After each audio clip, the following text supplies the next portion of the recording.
Ahmedabad police અને રીઢા ગુનેગાર વચ્ચે ફિલ્મી સીન જેવા દ્રશ્યો સર્જાયા। પોલીસ જાપ્તામાંથી ફરાર થવા માટે આરોપીએ પોલીસના હાથમાંથી રિવોલ્વર છીનવી ભાગવાનો પ્રયાસ કર્યો, પરંતુ એ દરમિયાન જે થયું ત્યાર પછી આરોપી સીધો જ પહોંચી ગયો હોસ્પિટલ।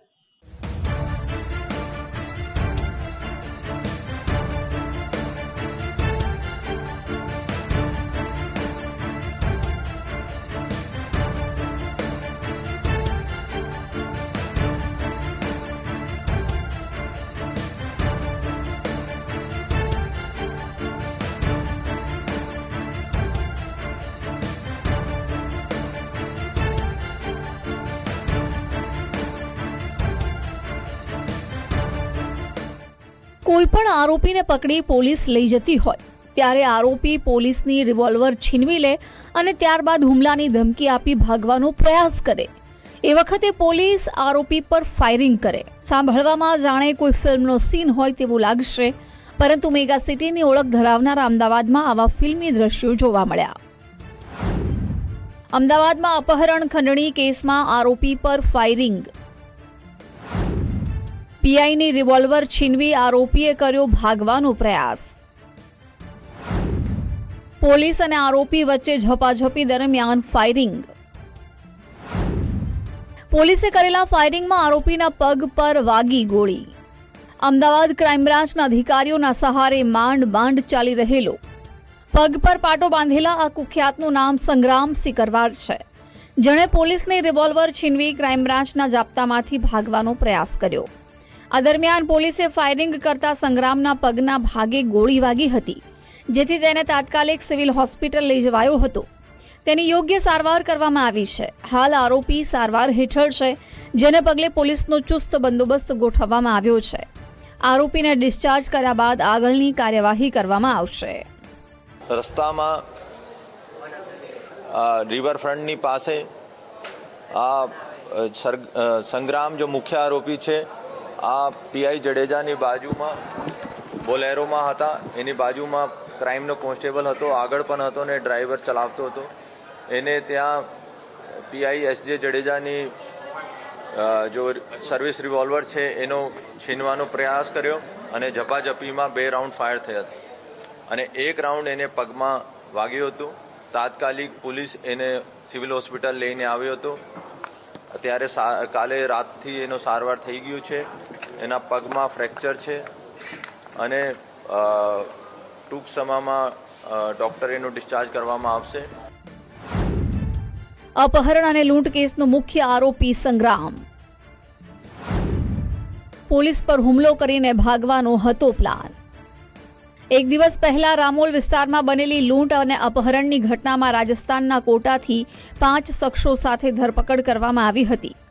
ગુનામાં સામેલ 6 આરોપીઓને રામોલ પોલીસ સ્ટેશનમાંથી ક્રાઇમ બ્રાન્ચની ટીમ 2 ગાડીમાં મોડી રાત્રે લઈને જતી હતી। એક ગાડીમાં સંગ્રામ સહિત 2 રીઢા ગુનેગારને બેસાડ્યા હતા, તો બીજી ગાડીમાં અન્ય 4 આરોપીને બેસાડ્યા હતા।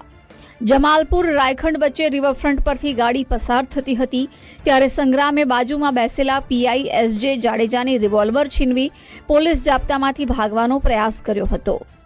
એ દરમિયાન ઝપાઝપી દરમિયાન પોલીસે ફાયરિંગ કરતા સંગ્રામના પગના ભાગે ગોળી વાગી હતી, જ્યારે પીઆઈ જાડેજા અને એક કોન્સ્ટેબલને સામાન્ય ઈજા થઈ હતી। એનો પ્રયત્ન હતો કે વેપન લઈને પોલીસનો અસોલ્ટ કરીને ભાગવાનો, અને પોલીસ ક્યોંકि આ સમયસર અને એલર્ટ હતી, એને કોઈને જાનહાનિ થઈ નથી। ફક્ત પીઆઈ એસજે જડેજાનો થોડી ઇન્જરી થઈ છે અને બાજુમાં જો પીઆઈ કોન્સ્ટેબલ હતો એનો પણ ઇન્જરી થઈ છે અને બંનેની કાલે રાત્રે સારવાર થઈ ગઈ છે। કુખ્યાત સંગ્રામ સિકરવાર વિરુદ્ધ અનેક ગુના। ક્રાઇમ બ્રાન્ચની તપાસમાં બહાર આવ્યું છે કે સંગ્રામસિંહ સિકરવાર મૂળ મધ્યપ્રદેશનો રહેવાસી છે। અમદાવાદના રામોલ વિસ્તારમાં રહે છે। રામોલમાં તેની વિરુદ્ધ ડબલ મર્ડર, જીવલેણ હુમલો, અપહરણ, ખંડણી અને પ્રોહિબિશન એક્ટ જેવા 9 ગુના નોંધાયેલા છે। રામોલમાં આરોપી ગેંગ ઓપરેટ કરતો હોવાનું પણ જાણવા મળ્યું છે। સંગ્રામસિંહે મિલિટરીની ટ્રેનિંગ લીધેલી છે અને કેવી રીતે રિવોલ્વર અનલોક કરી ફાયરિંગ કરવું તે શીખેલો છે।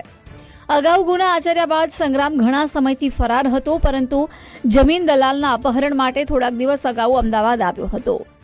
પૈસાની પણ જરૂર હતી, જેથી અન્ય સાગરીતો સાથે મળીને સંગ્રામે જમીન દલાલનું ફિલ્મી ઢબે અપહરણ કરી 52 લાખથી વધુની લૂંટને અંજામ આપ્યો હતો. જમીન દલાલના ભાણેજ ઋષિ સેંગરના કહેવાથી અપહરણ અને લૂંટ કરી હતી. આ ગુનામાં પોલીસે રાજસ્થાનના કોટામાંથી સંગ્રામ અને ઋષિ સહિત 6 આરોપીને પોલીસે ઝડપ્યા હતા. ત્યારબાદ તપાસ ક્રાઇમ બ્રાન્ચના હાથમાં સોંપાતા તમામ આરોપીઓની કસ્ટડી ક્રાઇમની ટીમને અપાઈ હતી.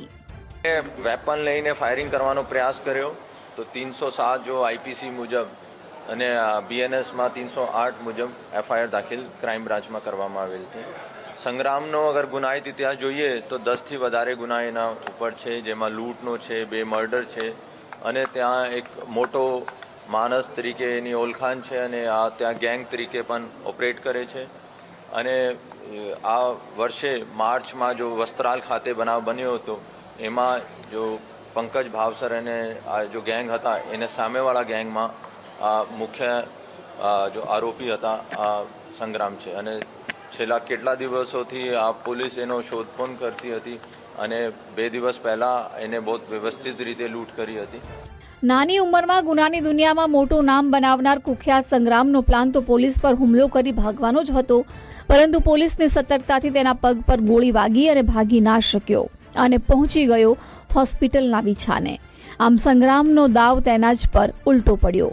અર્પિત દરજી, ગુજરાત ફર્સ્ટ, અમદાવાદ.